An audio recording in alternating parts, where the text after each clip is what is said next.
નમસ્કાર દર્શક મિત્રો, આપ જોઈ રહ્યા છો the Times of Mahisagar news. નજર કરીએ આજના મુખ્ય સમાચાર પર। સંતરામપુરમાં પરમવીર ચેરિટેબલ ટ્રસ્ટ અને એનિમલ હેલ્પ ફાઉન્ડેશન દ્વારા પક્ષીઓ માટે કુંડા વિતરણ કરાયા।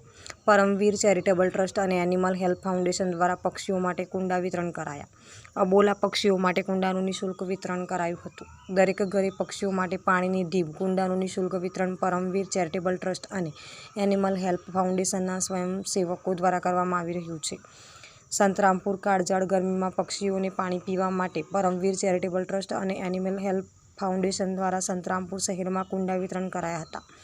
કાળઝાળ ગરમીમાં અબોલા પક્ષીઓને પીવાનું પાણી મળી રહે અને પક્ષીઓ પોતાની તરસ छिपाવી શકે તેવા સારા ઉદ્દેશથી સંતરામપુરમાં ટાવર ચોક પોલીસ સ્ટેશન પાસે પરમવીર ચેરિટેબલ ટ્રસ્ટ અને એનિમલ હેલ્થ ફાઉન્ડેશન દ્વારા પાણીના કુંડાનું નિઃશુલ્ક વિતરણ ખાતે કરવામાં આવ્યું હતું।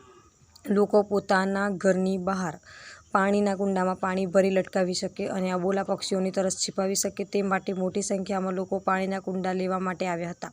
પરમવીર ચેરિટેબલ ટ્રસ્ટ અને એનિમલ હેલ્પ ફાઉન્ડેશન દ્વારા ઉનાળાના ધોમધકતા તાપમાં ગરમીની વચ્ચે અબોલા પક્ષીઓ માટે કુંડાનું નિઃશુલ્ક વિતરણ સંતરામપુર નગરમાં કરવામાં આવ્યું હતું। છેલ્લા કેટલાય સમયથી ઉનાળાની ગરમીની વચ્ચે પક્ષીઓને પાણી પીવાની સમસ્યા જોવા મળતી હોય છે। વિસ્તારના પડેપણના સમાચાર જોવા માટે અમારી channel the Times of Mahisagar ન્યૂઝને લાઇક, શેર અને સબસ્ક્રાઇબ કરો।